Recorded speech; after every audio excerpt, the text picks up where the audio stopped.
mama, uliniambia yule mtoto wako alikuwa mlevi, saini alikuwa mlevi, anakunywa pangi.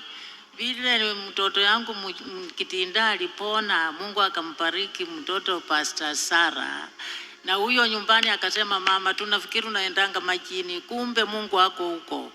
Akapatilika, saa hii ni Pastor Daniel Opicho Wesonga.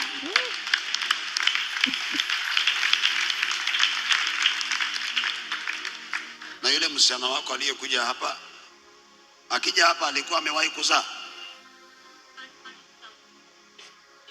Alimaliza? Alikula harusi kwa poma ya wenyewe, akamaliza tu miezi 2. Na shida ya tumbo ikaamuka, anafungwa kuenda choo. Miaka 3 nikatembea, watu wanasema basali. Na kuzaa pia azai wakati huo? Hakuna kitu, ni magonjwa tu. Alafu sasa vile nilitembea nikauza kila kitu. Watu walikuwa wanasema ni wasali. Hiyo ni nini wasali? Wanasema tunajua Mungu. Wanasema tunamuombea, ako na majini, lakini wanamtumia majini. Na wanachukua ng'ombe na wapatia, na majini yenyewe sioni. Nani anachukua ng'ombe? Si watu wenye wasali hao wanasema wanajua Mungu, sijui wanaomba. Na unawapa ng'ombe?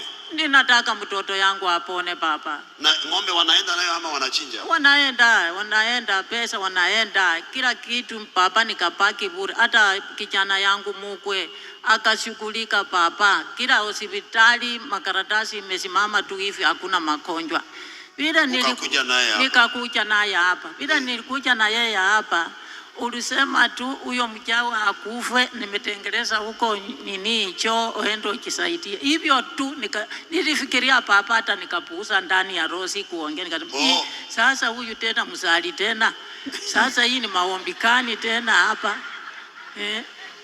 Ataniuliza pesa nitalipa ya bure tu, sijaona maombi tena. Ni hao tu yani mimi badala ya kukuombea nimekuwa msali mwingine.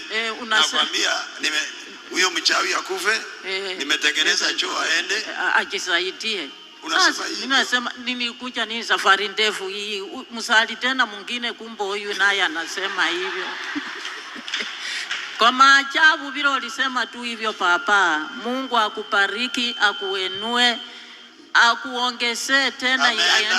Akaenda akafanya tu hivi, ilikuwa najua kana nguvu, akafanya tu hivi. Asi wakanisaidia, naenda nao lakini hakuna imani. Ule tulifika huko, huyo ilikuwa Asia, niliona kama mwingine anamuita Nancy ama akasema, akamupepa tu hivi na nguvu atampeleke ndani. Nikasema usimpeleke ndani, sitaki mnikule pesa yangu na msijaona kama naenda ndani.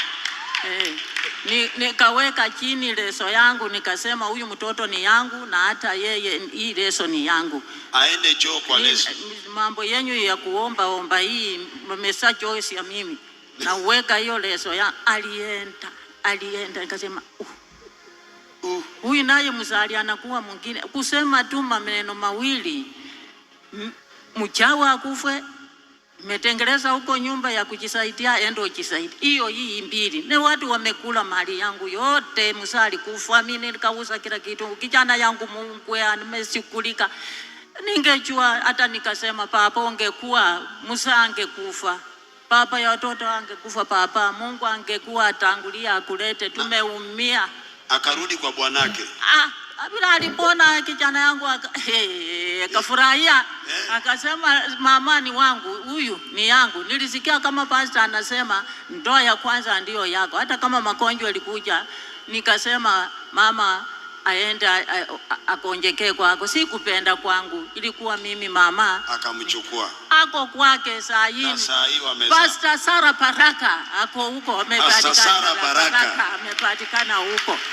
amepatikana huko. Pigie msali makofi. Mpe Yesu makofi mazuri. Leo nimepata jina mpya. Msali.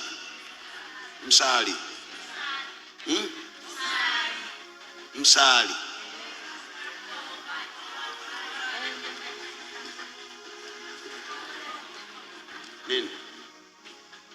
Msali. Wanaenda na ng'ombe, wanatoa majini na yani, kumbe ninawaombea hapa na mnafanya mambo ya ajabu. Mtu anasema ati mchukue mtoto wangu aende choo huko bila mimi kuona. Bana, weka hapa. Anatandika leso, enda hapo nione. Mimi nakuja hapa na choma nauli, nafika hapa alafu unaniambia nimeua mchawi, alafu nimetengeneza choo, nenda hapana, bila maombi. Msali mwingine. Na nyota yako ing'ae kwa jina la Yesu Kristo. Amen.